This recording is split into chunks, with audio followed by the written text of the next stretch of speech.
Hello दोस्तों, नमस्कार। आप सभी का एक बार फिर से हार्दिक स्वागत है आशीष क्लासेस पर। बात करेंगे 23 नवंबर के पहले एडिटोरियल की। और उससे पहले बता देता हूं आपको कि आपको दो प्लेटफॉर्म्स पर कनेक्ट होना है। एक पेड कोर्सेज के लिए आपको डाउनलोड करना है ये एप्लीकेशन आशीष क्लासेज। इसे डाउनलोड करने का तरीका या तो डिस्क्रिप्शन में आपको एक लिंक दिया है, वहाँ से आप डाउनलोड कर सकते हैं, या फिर आप इसे सीधा प्ले स्टोर पर सर्च करेंगे तो भी आपको मिल जाएगा। यहाँ पर बहुत सारे पेड कोर्सेज हैं, आप उनके डेमो वीडियोस देखकर उसके बाद ये कोर्सेज ज्वाइन कर सकते हैं। ठीक है, सभी में रिकॉर्डेड वीडियोस हैं। इसके बाद में एक और जगह जहाँ पे आपको कनेक्ट होना है वो है हमारा टेलीग्राम चैनल। इसका नाम भी आशीष क्लासेस है। इस पर आपको हर वीडियो का नोटिफिकेशन तो मिलता ही है, साथ में आपको लाइफ एक्सप्रेस न्यूज़पेपर जो हर संडे को मिलता है वो भी यहीं पर आपको मिलेगा। तो ये दोनों प्लेटफॉर्म्स पर आप कनेक्ट हो जाएं। और यहाँ इस एप्लीकेशन पर कुछ टेस्ट भी हैं और आगे भी कुछ टेस्ट यहाँ पे आपको प्रोवाइड करवाए जाएंगे जो कि फ्री ऑफ कॉस्ट है। वहाँ पे आप टेस्ट अटेम्प्ट कर सकते हैं। तो ये स्टार्ट करते हैं आज का एडिटोरियल। टाइटल आपको दिया है फॉलिंग शॉर्ट। फॉलिंग शॉर्ट का मतलब है कमी रह जाना। ठीक है, एक नया ड्राफ्ट बिल प्रस्तुत किया गया है 2019 का। उसके बारे में अपोजिशन पार्टी के जो लोग हैं वो कह रहे हैं कि उसमें कुछ कमियां हैं। ठीक है, तो यहाँ उसके बारे में चर्चा करेंगे। निजता के अधिकारों का उल्लंघन हो रहा है, उसका ये कहना है। कुछ प्राइवेसी जो है, प्राइवेसी के जो रूल्स होने चाहिए वो ब्रीच किए जा रहे हैं, ये कहना है अपोजिशन पार्टीज़ के जो सदस्य हैं। उसके बारे में आर्टिकल बताएगा आपको। तो आसान आर्टिकल है, ज़्यादा मुश्किल नहीं है। बस आपको तो एंड तक बने रहना है, हर एक छोटी छोटी बात को नोट करते चलना है और ज़रूर से शेयर कर दीजिएगा ताकि और लोगों को भी इसका बेनिफिट मिल सके। तो ये स्टार्ट करते हैं। जो भी अंडरलाइंड पार्ट है ये रेड कलर में, वो सभी सब्जेक्ट्स हैं। कह रहा है कि it has been more than 3 years, 3 साल से अधिक समय हो गया है। ठीक है, सिंस कब से बात कर रहा है? A draft bill on personal data protection. ये 3 साल कब से काउंट कर रहा है? ये 3 साल काउंट कर रहा है कि पर्सनल डेटा प्रोटेक्शन मतलब व्यक्तिगत किसी व्यक्ति है, कोई व्यक्ति जैसे मैं हूँ या आप हैं, उसका डेटा प्रोटेक्ट होना चाहिए। ठीक है, वो डेटा मतलब जो है उसका दुरुपयोग नहीं होना चाहिए। तो ये जो data protection, personal data protection को लेकर एक ड्राफ्ट बिल, जिस नाम के साथ ड्राफ्ट जुड़ता है उसका मतलब वो कच्चा है, अभी उसका पक्का रूप नहीं आया है। या फिर कहें कि एक कह सकते हो कि शुरुआती दौर में एक आउटलाइन बनाकर दी गई है। उसके बाद में उसको जब प्रस्तुत किया जाएगा संसद में, जब दोनों सदन हैं वो सारी मतलब उसमें चर्चाएं हो चुकी होंगी, उसके बाद में वो पारित होता है, तो उससे पहले वो ड्राफ्ट बिल कहलाता है। तो कह रहा है कि भी 3 साल से अधिक समय हो गया है। कब से? जब से ड्राफ्ट बिल जो है इस चीज़ को लेकर वो ड्राफ्ट बिल क्राफ्ट किया गया, बनाया गया by the justice Shri Krishna committee. किसके द्वारा? ये कमेटी है उनके द्वारा। और ये कमेटी जो है एक्सपर्ट्स की कमेटी है, यहाँ पे एक्सपर्ट्स लोग शामिल हैं। एंड सबमिटेड, और उसके बाद में इसको सबमिट किया गया। सबमिट का मतलब प्रस्तुत करना। किसको प्रस्तुत किया गया था? इस मिनिस्ट्री को। मिनिस्ट्री कौन सी है? इलेक्ट्रॉनिकी और सूचना प्रौद्योगिकी मंत्रालय है, 2018 की ये बातें हैं। तो ये आपका एक सेंटेंस पूरा हो गया है। ठीक है, एक बात, इट की वर्ब है वो हैज़ बीन है, हैज़ के साथ वर्ब की थर्ड फॉर्म लगाते हैं। दूसरी बात, अ ड्राफ्ट बिल है, इसकी वर्ब वॉज क्राफ्टेड है। और बता देता हूं कि जब भी आप बी के साथ थर्ड फॉर्म देखते हैं, बी से मतलब होता है इज, एम, आर, वॉज, वर, या फिर बी, बीन एंड बीइंग। ये 8 चीज़ें, इनमें से किसी के साथ भी थर्ड फॉर्म हो तो उसे आप कहेंगे पैसिव का स्ट्रक्चर है। तो ये पैसिव है। ठीक है, बाकी इसमें खास बात कुछ भी नहीं है। 3 साल से अधिक टाइम हो गया। कब से 3 साल काउंट किए हैं? जब एक ड्राफ्ट बिल जो है इस चीज़ को लेकर बनाया गया था, बनाया इसके द्वारा गया था और उसके बाद में प्रस्तुत किया गया था 2018 में इस मंत्रालय के सामने। ठीक है, 2 years since a joint parliamentary committee. तो 2 साल कब से? जब एक संयुक्त संसदीय समिति बनाई गई, सेटअप की गई। किस लिए? स्क्रूटनाइज करने के लिए। स्क्रूटनाइज का मतलब होता है इंस्पेक्ट करना, इन्वेस्टिगेट करना, एग्जामिन करना। तो इन्वेस्टिगेट या फिर कहेंगे एग्जामिन, जांचने के लिए। क्या जांचने के लिए? अनदर वर्जन, एक और इसका वर्जन, एक और इसका रूप। और वो रूप क्या है? The personal data protection bill 2019, 2019 वाला ये बिल। ठीक है, it was finally adopted by it. इसके बाद इसे अंततः अपना लिया गया, अडॉप्ट कर लिया गया। कब की बात है? मंडे की। देखने योग्य बातें, ए जॉइंट पार्लियामेंट्री कमेटी है सब्जेक्ट, वर्ब है वॉज सेटअप, सेट की तीनों फॉर्म सेम होती हैं, सेट सेट सेट, तो ये पैसिव हो गया बी के साथ थर्ड फॉर्म। 2 साल कब से, जब से ये कमेटी बनाई गई। किस लिए बनाई गई कि इस बिल का एक और वर्जन जो है, एक और प्रारूप जो है, प्रारूप ये वाला, इसको जांच की जा सके, ठीक है, इसलिए बनाई गई थी। अब उसके 2 साल के बाद में इसे अंततः अपना लिया गया मंडे को। जब आप किसी पर्टिकुलर डे या डेट की बात करते हैं तो क्या लगाते हैं, ऑन। अगर आप उस दिन से लेकर आज तक की बात करते तो क्या लगाते हैं, सिंस। ठीक है भाई, आगे आ जाए। But as dissent not submitted by some panel members, लेकिन जैसे कि कुछ डिसेंट नोट्स, डिसेंट का मतलब होता है डिसअग्रीइंग, जिसमें असहमति जताई गई हो, ठीक है। डिसेंट नोट्स का मतलब है डिसअग्रीइंग, मतलब जिसमें असहमति जताई गई हो। लेकिन कुछ असहमतिपूर्ण बातें यहाँ पे बताई गई, किसके द्वारा सबमिट की गई, प्रस्तुत की गई, कुछ पैनल के मेंबर्स के द्वारा, और ये मेंबर्स किसके थे, ऑपोजिशन पार्टी के थे। अब ये जो नोट्स हैं ये पॉइंट आउट करते हैं, ये इशारा करते हैं, क्या कहते हैं, the draft falls short of, कि ये जो कच्चा बिल है, ये जो ड्राफ्ट बिल है, इसमें कमी है, किस चीज़ की, स्टैंडर्ड्स की, set by the justice Shri Krishna committee. कौन से स्टैंडर्ड, जो कि सेट किए गए किसके द्वारा, जस्टिस श्री कृष्णा कमेटी के द्वारा। किस लिए, बिल्ड करने के लिए, बनाने के लिए एक लीगल फ्रेमवर्क, एक कानूनी ढांचा जो कि आधारित था किस पर, ऐतिहासिक निर्णय पर। और ये निर्णय कौन से केस में दिया गया था, इस केस में। और ये निर्णय किस बात को लेकर दिया गया था, प्राइवेसी को लेकर। इसको प्रिवेसी भी पढ़ सकते हैं, प्राइवेसी भी पढ़ सकते हैं, ठीक है। अब यहाँ पे काम वाली बातें ये हैं कि डिसेंट नॉट सब्जेक्ट है, इसकी वर्ब यहाँ पे है पॉइंट आउट, इशारा करना। ड्राफ्ट सब्जेक्ट है, वर्ब है फॉल्स, ठीक। लैंडमार्क जजमेंट जो होता है, इसका मतलब होता है ऐतिहासिक निर्णय। क्या मतलब हो गया, ऐतिहासिक निर्णय, ठीक है। लेकिन जैसा कि डिसेंट नोट सबमिट किए गए कुछ पैनल मेंबर्स के द्वारा ऑपोजिशन से, उन डिसेंट नोट्स, वो डिसेंट नोट पॉइंट आउट करते हैं, ठीक है। क्या पॉइंट आउट कर रहे हैं, क्या इशारा कर रहे हैं कि भी जो ड्राफ्ट आपने प्रस्तुत किया है उसमें कमियां हैं, कुछ स्टैंडर्ड जो सेट किए गए थे जस्टिस श्री कृष्णा कमेटी के द्वारा, उन स्टैंडर्ड में कुछ कमियां रख दी आपने, मतलब उन बातों को आपने माना नहीं। और वो स्टैंडर्ड किस लिए रखे गए थे, लीगल फ्रेमवर्क बनाने के लिए रखे गए थे, जो कि आधारित थी इस ऐतिहासिक निर्णय पर। ये एक केस का नाम है प्राइवेसी पर, ठीक है।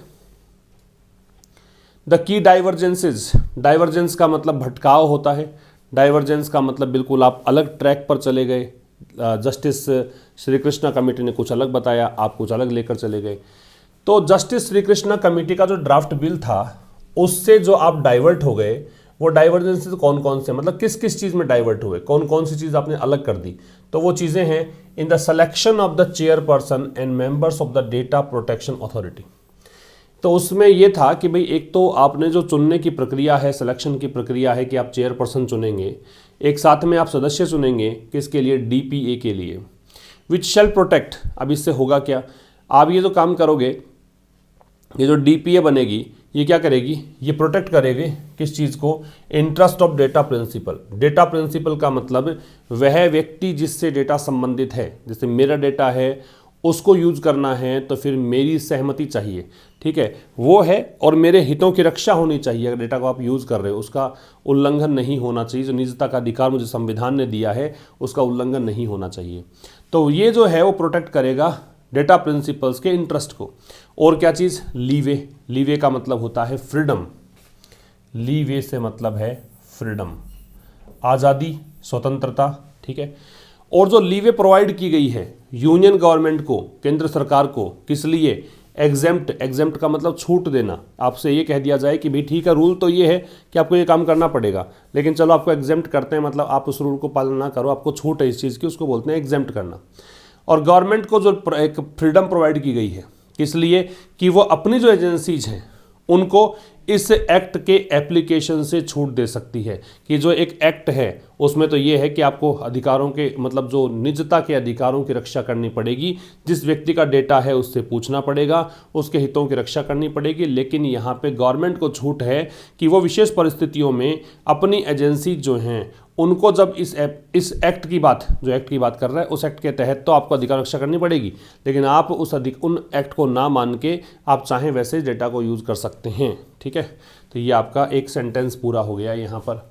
द की डाइवर्जेंसेज में, डाइवर्जेंसेज तो है साहब नाउन, की है यहाँ पे एडजेक्टिव, और जब की एडजेक्टिव होता है तो इसका मतलब होता है महत्वपूर्ण, सिग्निफिकेंट या फिर इंपॉर्टेंट। द हो गया डिटर्मिनर। तो जस्टिस श्री कृष्णा कमेटी का जो ड्राफ्ट बिल है उसमें जो महत्वपूर्ण डाइवर्जेंसेज हैं, डाइवर्जेंसेज की वर्ब यहाँ आ गई आर। वो क्या क्या हैं? वो एक तो है सिलेक्शन चेयरपर्सन और मेंबर्स का। किसके मेंबर्स? डेटा प्रोटेक्शन अथॉरिटी के। डेटा प्रोटेक्शन अथॉरिटी की बात कर रहा है कि ये क्या करेगी, ये डेटा प्रोटेक्शन अथॉरिटी जो है ये प्रोटेक्ट करेगी डेटा प्रिंसिपल्स के हितों को, मतलब जिस व्यक्ति का डेटा है उसके हितों की रक्षा करेगी। और यहाँ पे स्वतंत्रता प्रदान की गई है यूनियन गवर्नमेंट को, किस चीज़ के लिए, कि आप अपनी एजेंसीज को छूट दे सकते हैं कि वो इस एक्ट के एप्लीकेशन मतलब इस एक्ट को अपने ऊपर लागू ना करें, चाहे तो इस एक्ट की बातें ना माने, इस छूट है। ठीक है। वाइल, अब ये समझा रहा है आगे कि यद्यपि, वाइल से दो क्लोजेज मिलते हैं भाई। वाइल जो क्या करता है, दो उपवाक्यों को कनेक्ट करता है और दोनों उपवाक्य एक दूसरे के विपरीत बातें करते हैं। तो while the 2018 draft bill allowed for judicial oversight, तो यद्यपि जो 2018 का ड्राफ्ट बिल था इसने तो अलाउ किया था जुडिशियल ओवरसाइट, कि अगर मान लो कोई डेटा आपने यूज़ करना है और उसमें अगर ज़रूरत पड़ी तो न्यायिक हस्तक्षेप हो सकता है, मतलब कोर्ट जो है उसको देख सकता है उस मामले को। ओवरसाइट का मतलब होता है सुपरविजन। जबकि 2019 वाला जो बिल है ना वो रिलाई करता है एंटायरली का मतलब पूरी तरीके से, कंप्लीटली, किस पर? मेंबर्स पर। मेंबर्स किसके? एग्जीक्यूटिव गवर्नमेंट के। गवर्नमेंट का वो हिस्सा जो कोई रूल बनाता है उसको लागू करता है उसे कहते हैं एग्जीक्यूटिव गवर्नमेंट। तो एग्जीक्यूटिव गवर्नमेंट का जो मेंबर्स हैं उस पर ये लागू मतलब निर्भर है सिलेक्शन प्रोसेस के लिए डीपीए के। मतलब डीपीए में जो मेंबर्स आपको चुनने हैं, चेयरपर्सन चुनना है, वो तय कौन करेगा? वो एग्जीक्यूटिव गवर्नमेंट तय करेगी। ये 2019 में थोड़ा सा विवाद है। तो यद्यपि 2018 का ड्राफ्ट बिल, तो ड्राफ्ट बिल सब्जेक्ट है, इसकी वर्ब है अलाउड। इसने तो कहा था कि जुडिशियल ओवरसाइट की अनुमति दी थी कि अगर आप चाहें तो न्यायिक पुनरावलोकन हो सकता है, न्यायिक निरीक्षण हो सकता है, कोर्ट का हस्तक्षेप हो सकता है, ओवरसाइट का सुपरविजन है, या फिर इसे कहेंगे इंस्पेक्शन। ठीक। जबकि जो 2019 वाला बिल है वो निर्भर करता है, रिलाई के साथ में ऑन लगता है। जिस भी शब्द का मतलब निर्भर होना है, चाहे वो रिलाई हो, चाहे वो डिपेंड हो, ठीक है, या फिर रेस्ट हो, या बैंक हो, या हिंज हो, ये सभी का मतलब है निर्भर होना। इन सभी के साथ में क्या लगेगा? ऑन लगेगा। ठीक है। एंटायरली का मतलब कंप्लीटली होता है, ये एडवर्ब है। एंटायरली का मतलब है कंप्लीटली, ये एडवर्ब है। तो ये पूरी तरीके से निर्भर करता है किस पर? एग्जीक्यूटिव गवर्नमेंट पर। ठीक है। In the selection process for the DPA, मतलब सिलेक्शन, डीपीए के लिए जो सिलेक्शन प्रोसेस आपको अपनाना है वो पूरी की पूरी प्रक्रिया किस पर निर्भर है? एग्जीक्यूटिव गवर्नमेंट के मेंबर्स पर निर्भर है। फिर कह रहा है कि भाई in contrast to the 2018 bill, in contrast to का मतलब होता है के विपरीत, अपोजिट टू, बिल्कुल उल्टा। 2018 का जो बिल था ना उसके विपरीत। अब दैट आ गया, रिलेटिव प्रोनाउन, ये इस बिल के लिए है। इस बिल ने तो क्या किया था? इस बिल ने तो छूट दी थी, है ना, और छूट देने किसको थी? स्टेट इंस्टीट्यूशन को, मतलब सरकारी जो संस्थान हैं उनको। किस चीज़ से? कि भाई आप जो मतलब एक्वायरिंग इन्फॉर्म्ड कॉन्सेंट, कि आपको कॉन्सेंट का मतलब अग्रीमेंट होता है, कॉन्सेंट का मतलब सहमति होती है, कि आपको सहमति लेनी पड़ेगी। सहमति कैसी? इन्फॉर्म्ड, मतलब पहले से ही आपको उसके बारे में सूचना दी गई हो कि भाई आप इस चीज़ को यूज़ कर सकते हो। जैसे मैंने अगर सहमति दे दी कि आप अपने डेटा को यूज़ कर सकते हो, वो इन्फॉर्म्ड कॉन्सेंट है। ठीक है। फ्रॉम डेटा प्रिंसिपल्स, किससे? जिस व्यक्ति डेटा है उससे। डेटा प्रिंसिपल क्या बताया मैंने? जिसका डेटा है उससे। और टू प्रोसेस डेटा, या फिर किसके लिए? डेटा को प्रोसेस करने के लिए। किस केस में? जब मामले ऐसे हों जो कि सिक्योरिटी ऑफ स्टेट से संबंधित हो, मतलब देश के हितों की रक्षा करनी हो, देश की सुरक्षा की बात आ जाती हो, तो आप इन डेटा का यूज़ कर सकते हो उस स्थिति में। और साथ में इसमें यह भी कहा गया, कॉल फॉर का मतलब होता है डिमांड करना। डिमांड के साथ तो फॉर नहीं लगेगा, लेकिन आस्क के साथ फॉर लगेगा, कॉल के साथ फॉर लगेगा। और उसमें यह डिमांड की गई कि a law to provide for parliamentary oversight, कि भी कानून बने। कानून किसके लिए? कि संसदीय वहाँ पे इंस्पेक्शन हो, संसदीय वहाँ पे ओवरसाइट हो, सुपरविजन हो, और जुडिशियल अप्रूवल हो, न्यायिक सहमति मिले। किसके लिए? Non consensual access to personal data.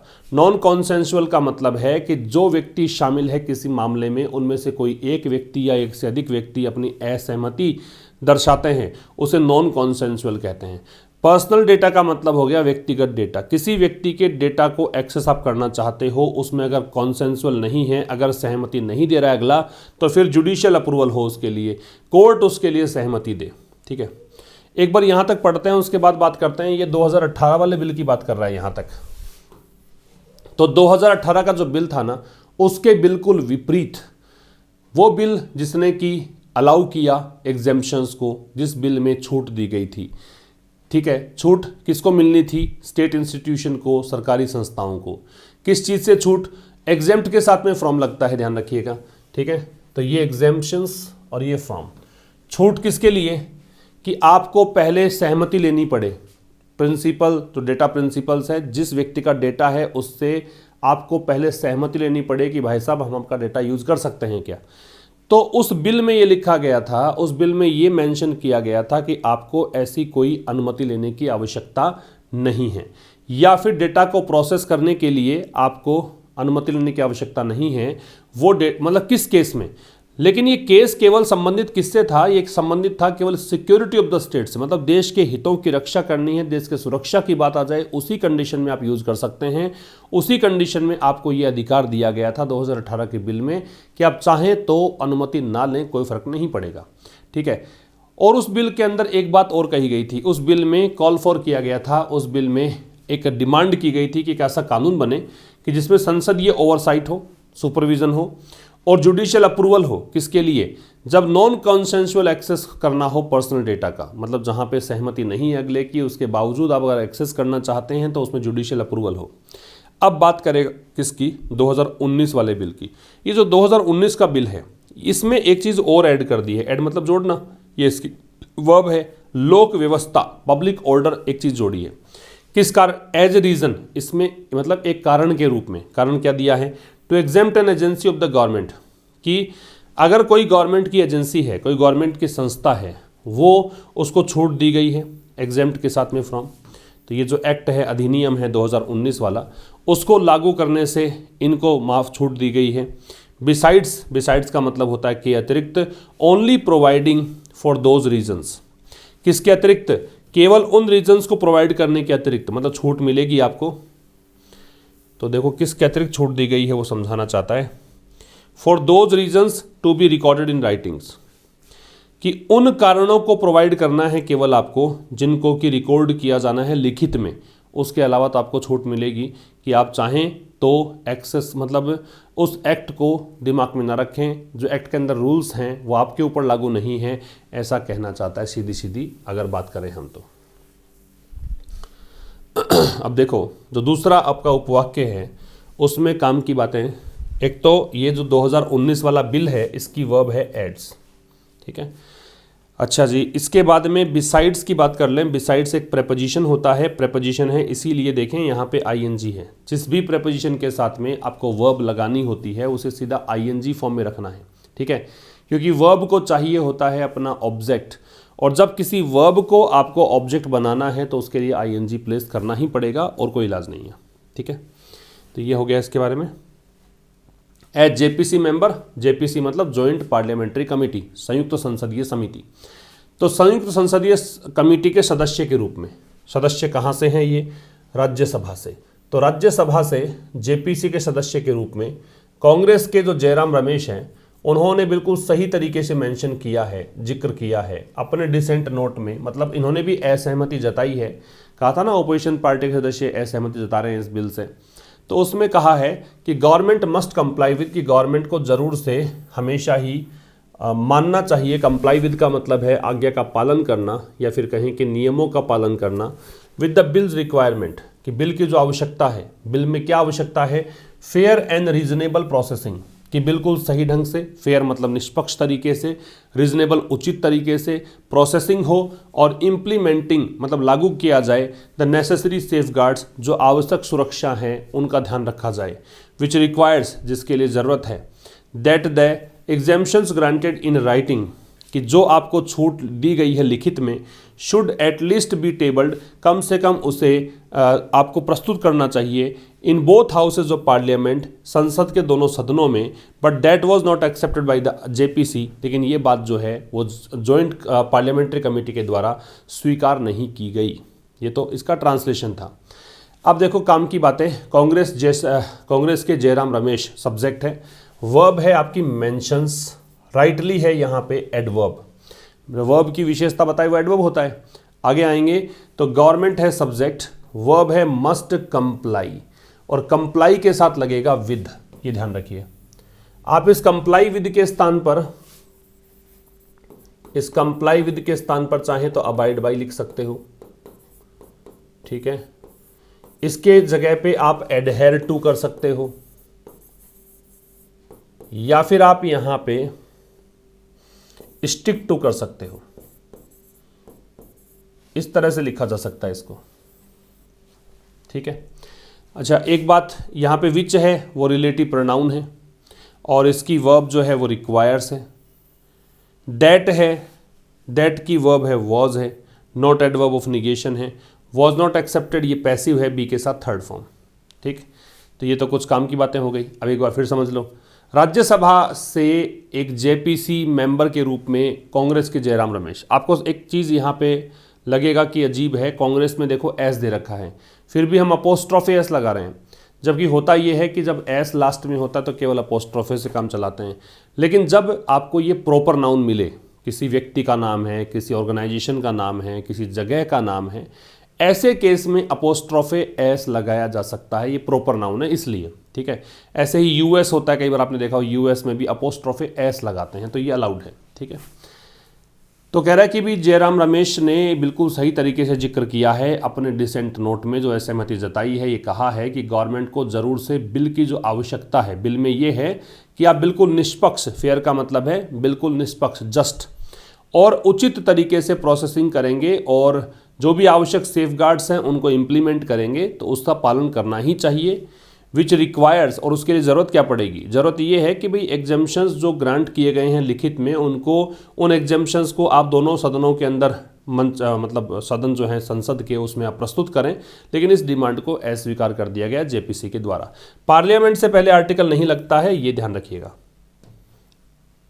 His note also points out, अब ये जयराम रमेश के लिए हिज है, उनका जो नोट है, उनका जो डिसेंट नोट है, जो असहमति जताई है, वो यहाँ पे ये भी इशारा करता है, ठीक है।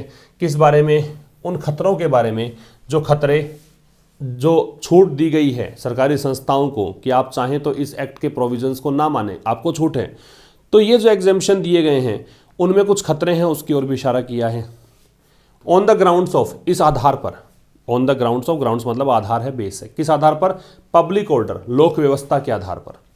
As it is susceptible to misuse, क्योंकि इससे क्या होगा, ससेप्टिबल का मतलब होता है आसानी से प्रभावित होने वाला, ससेप्टिबल एडजेक्टिव है, क्योंकि यह आसानी से प्रभावित होगा, इसमें क्या है, आसानी से इसका मिसयूज हो जाएगा।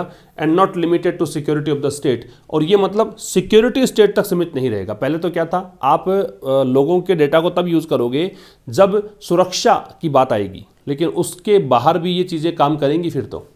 विच is recognized by other data regulations such as Europe general data protection regulation.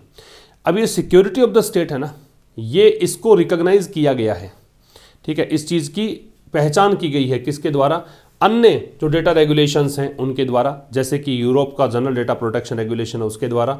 As a viable reason for exemption, viable का मतलब है प्रैक्टिकल, एक व्यवहारिक कारण के रूप में। अब काम की बातें, हिज नॉट सब्जेक्ट है, पॉइंट्स इसकी वर्ब है, ऑल्सो का प्रयोग मैन वर्ब से पहले। देखो ऑल्सो की पोजीशन क्या क्या होती है, हेल्पिंग वर्ब के तो लगता है बाद में, मैन वर्ब से लगता है पहले, या फिर सेंटेंस के पहले। ये तीन पोजीशन याद रखें, और वैसे अगर लिंकिंग वर्ब हो तो उसके बाद में, ठीक है, ये कुछ पोजीशन है किसकी, ऑल्सो की, ये कुछ ऑल्सो की पोजीशन है। तो उनका जो ये नोट है डिसेंट नोट, जयराम रमेश के लिए हिज आ गया, पजेसिव एडजेक्टिव है तो नोट यहाँ पे नाउन है, तो ये इशारा करता है किस तरफ कि भी जो छूट दे रहे हो आप, उस छूट से तो कुछ खतरा पैदा हो जाएगा। किस आधार पर, आप जो पब्लिक ऑर्डर आपने एक जोड़ दिया ना, एक शब्द, अब क्या 2019 के बिल में इससे खतरा पैदा होगा, क्योंकि कारण क्या है, इट की वर्ब इज है, क्योंकि इससे क्या, इससे मिसयूज होने की संभावना है। और ये केवल यहीं तक सीमित नहीं है, लिमिटेड में टू लगता है, लिमिटेड टू के स्थान पर आप चाहें तो कन्फाइंड टू लिख सकते हो, इसका मतलब भी यहीं तक सीमित होना, कि ये केवल यहीं तक सीमित नहीं है। और इस बात की पहचान की गई, रिकग्नाइज किया गया है अन्य जो डेटा रेगुलेशंस हैं उनके द्वारा भी, सच एज का प्रयोग उदाहरण देने के लिए करते हैं, जैसे कि यूरोप का जनरल डेटा प्रोटेक्शन रेगुलेशन है उसके द्वारा, है ना। किस रूप में पहचान की गई है कि भाई ये वाइबल रीजन है एग्जेम्पशन का, ठीक है, वाइबल रीजन है एग्जेम्पशन का ये वाला, कि भाई आप एग्जेम्पशन केवल इसी के लिए दे सकते हो, सिक्योरिटी ऑफ द स्टेट, कि आपको देश के हितों की रक्षा करनी है, देश की सुरक्षा के बात करेंगे तो ही आप एग्जेम्प्ट कर सकते हो, वरना नहीं कर सकते। इन अक्टूबर 2021, अक्टूबर 2021 में जब आप कोई पर्टिकुलर मंथ की बात करते हो, ईयर की बात करते हो, तो इन लगता है। अक्टूबर 2021 में द ग्लोबल प्राइवेसी असेंबली, ये एक असेंबली है, फीचरिंग, फीचर मतलब इसमें मुख्य अंश के रूप में इसको शामिल किया गया, जैसे कोई मूवी है उसमें कहते हैं फीचरिंग और फिर स्टार कास्ट बताते हैं, तो उस मूवी के अंदर ये किरदार नजर आएंगे। ऐसा ही है कि अक्टूबर 2021 में जो ग्लोबल प्राइवेसी असेंबली है, इसके अंदर प्राइवेसी कमिश्नर्स को शामिल किया गया है फ्रॉम ओवर 19 कंट्रीज, कहाँ से, 19 से अधिक देशों से, जिसके अंदर शामिल है, क्या क्या शामिल है, those from the European union, इसमें शामिल है यूरोपियन यूनियन से भी लोग, जापान एंड द यूके, ठीक है, यहाँ से भी लोग केम अप विद, अब ये कह रहा है ये ग्लोबल प्राइवेसी असेंबली है, केम अप विद का मतलब होता है डिवाइस करना, प्रोड्यूस करना, तो ये एक चीज़ लेकर आए, प्रोड्यूस करना, डिवाइस करना, इन्होंने एक तरीका निकाला, क्या, अ क्लियर रेजोल्यूशन, कि इन्होंने एक स्पष्ट सा प्रस्ताव डिवाइस किया, किस पर, on principles for government access, उन सिद्धांतों पर कि गवर्नमेंट कब एक्सेस कर सकती है पर्सनल डेटा को। अक्टूबर 2021 में जो ग्लोबल प्राइवेसी असेंबली है, जिसके अंदर प्राइवेसी कमिश्नर शामिल हैं, कहाँ से, 19 से अधिक देशों से, और 19 से अधिक देशों में कौन कौन शामिल है, यूरोपियन यूनियन से भी हैं, जापान से भी हैं और यूके से भी हैं। यूके से पहले द है क्योंकि इसमें यूनाइटेड जोड़ रखा है, ठीक है। तो ये ग्लोबल प्राइवेसी असेंबली है 2021 के अंदर, इसने एक क्लियर रेजोल्यूशन यहाँ पे दिया, किस बारे में, कि गवर्नमेंट एक्सेस कब कर पाएगी पर्सनल डेटा को, उन सिद्धांतों के बारे में। इन इट्स रेजोल्यूशन, अपने प्रस्ताव में, अपने इस रेजोल्यूशन में, द असेंबली, कौन सी असेंबली है, यही असेंबली की बात कर रहा है, ग्लोबल प्राइवेसी असेंबली की। तो अपने रेजोल्यूशन के अंदर असेंबली ने आस्क फॉर का मतलब मांग करना होता है, call for, ask for, demand, याद रखिए, कॉल फॉर ये बराबर रख सकते हो आस्क फॉर के, और ये बराबर रख सकते हो डिमांड के, ये तीनों चीज़ें ध्यान रखिए, डिमांड के साथ फॉर नहीं लगाना है, आस्क फॉर और call for, demand transitive verb है, ऑब्जेक्ट नहीं लगेगा, मतलब इसमें प्रिपरेशन नहीं लगेगा।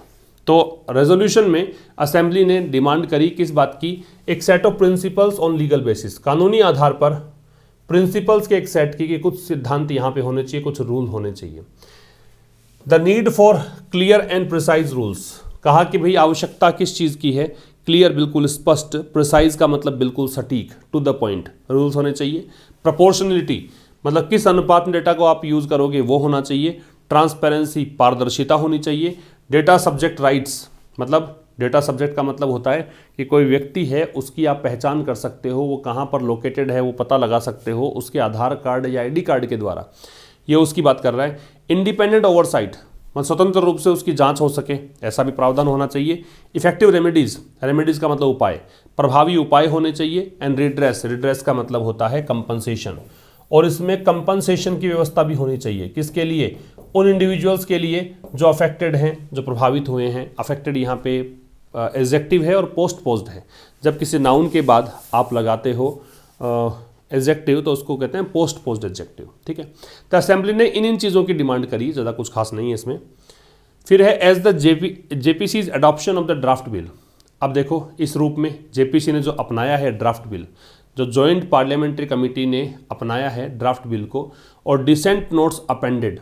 अपेंड का मतलब होता है क्या कर सकते हो, फिक्स करना, अटैच करना। अंत में जब कोई चीज़ जोड़ते हो, भैया आपने पूरा एक लिख दिया पैराग्राफ, लास्ट में कोई चीज़ छूट गई हो उसको आपने लास्ट में जोड़ दिया, उसको अपेंड करना बोलते हैं, फिक्स करना बोलते हैं, अटैच करना बोलते हैं।